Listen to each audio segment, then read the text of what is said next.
Je suis magnétiseur et géobiologue. J'ai plusieurs casquettes. Donc la géobiologie, c'est l'étude de l'habitat sain. Et moi, ce qui m'intéresse, c'est pas vraiment que les maisons aillent bien, c'est que les gens qui vivent dans les maisons aillent bien. Voilà. D'accord. Donc ça vient en complément de mon activité de thérapeute, de magnétiseur. Voilà. Donc tu es l'organisateur du salon, Entre autres, tout à fait. Ouais. entre autres, Ouais, ouais. c'est-à-dire? C'est-à-dire qu'on a monté le bébé il y a à peu près 3 ans maintenant.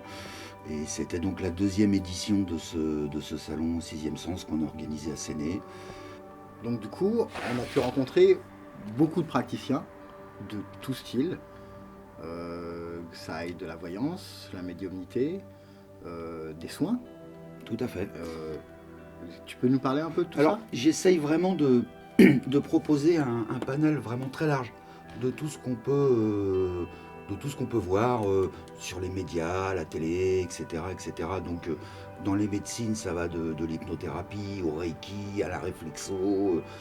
Enfin voilà, plein de choses. Et puis dans les spécialités, je dirais peut-être un petit peu plus, et je mets des guillemets, hein, paranormal, et ben, il y a des médiums, il y a des voyants, il y a des thérapeutes que je qualifierais de thérapeutes inspirés, qui vont fonctionner avec des messages.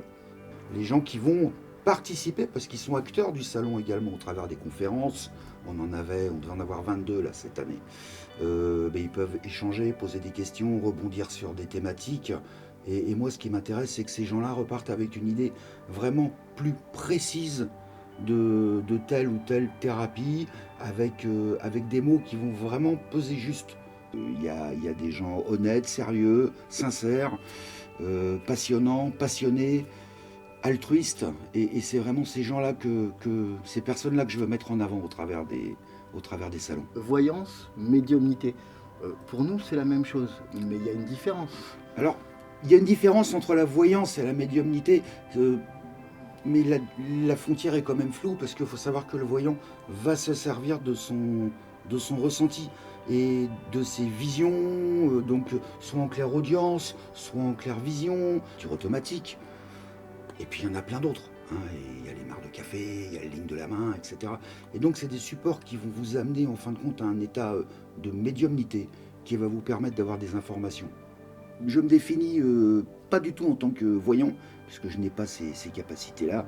Et c'est un domaine, je ne vais pas dire qui ne m'intéresse pas, mais qu'on ne peut pas tout faire non plus.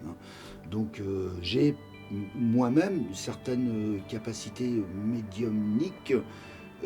Donc je fonctionne beaucoup avec des images, mais c'est des messages qu'on va me donner et qui notamment vont m'aider dans le soin. La médiumnité, c'est pas que les défunts, ça peut être d'autres plans. Enfin, c'est mon avis. Maintenant, ça n'engage que moi. Et ces informations qu'on va recevoir, elles sont intemporelles. C'est-à-dire qu'on va pouvoir recevoir des informations sur ce qui va se passer dans 1 an, dans 3 mois, dans 6 mois, dans une semaine, demain, après-demain, comme des informations sur ce qui se passe actuellement, mais ailleurs, comme des informations sur ce qui a pu se passer il y a 1 an, il y a 6 mois, il y a 2 ans, voire même des fois beaucoup plus. C'est vrai que souvent les gens ne voient pas la différence Non. en fait, entre les deux. Non, Et ça reste toujours quelque chose de très flou. Le but, voilà, de ces événements et de ces rencontres, c'est d'apporter des réponses un peu plus claires aux gens. Si elle s'adresse à un magnétiseur, elle va pas forcément s'adresser à quelqu'un qui fait du Reiki. Que si elle s'adresse à un voyant, elle va pas forcément s'adresser à quelqu'un qui va lui nettoyer sa maison. Je parle de nettoyer énergétiquement. Mais il faut, je pense que quand on va s'adresser à un professionnel, il faut vraiment savoir quelle est la spécialité de ce professionnel. Le gros challenge en fin de compte de Sixième Sens, que ce soit au travers du salon, que ce soit au travers d'autres supports qu'on a mis en place, c'est de mettre un petit peu les gens en garde en leur disant faites attention où vous mettez les pieds. Faites attention parce qu'on peut très très vite vous embarquer dans que ce soit en thérapie, que ce soit en médiumnité, en voyance ou autre, dans des trucs auxquels vous allez vous raccrocher. Mais à un moment, vous allez voir que la branche, elle n'est pas solide et puis elle va casser. Et ça fait souvent beaucoup plus de dégâts que ça peut faire de bien. Donc on a un rôle, et quand je dis on, c'est moi aussi en tant que thérapeute, de mettre un petit peu les gens en garde. Voilà. Et alors c'est peut-être un petit peu prétentieux, mais tous les gens passionnants et passionnés qu'on avait sur ce salon, sur ces rencontres, je les connais tous personnellement. Donc quelque part, je me porte un petit peu garant de tous ces gens-là. Il ne faut pas s'en servir comme médecine pure.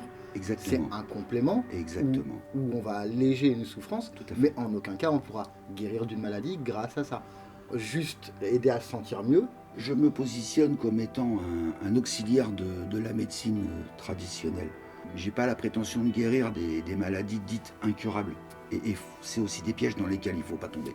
L'hypnose qui fait partie aussi Tout à fait. de ces Ouais, pratiques-là l'hypnose est de plus en plus utilisée, pas que pour arrêter de fumer, Non, non. mais comme un remplacement d'anesthésie Complètement. très souvent. Complètement. Puis on commence à avoir une certaine reconnaissance. Et il faut savoir qu'en France, on a à peu près 20 ans de retard comparé à Sur des beaucoup de pays pays, comme la Suisse, comme l'Allemagne. Mais j'aime bien ta démarche parce que tu es quelqu'un qui a les pieds sur terre. Et c'est bien, et je te rassure moi aussi. Et merci vous. à toi. Merci.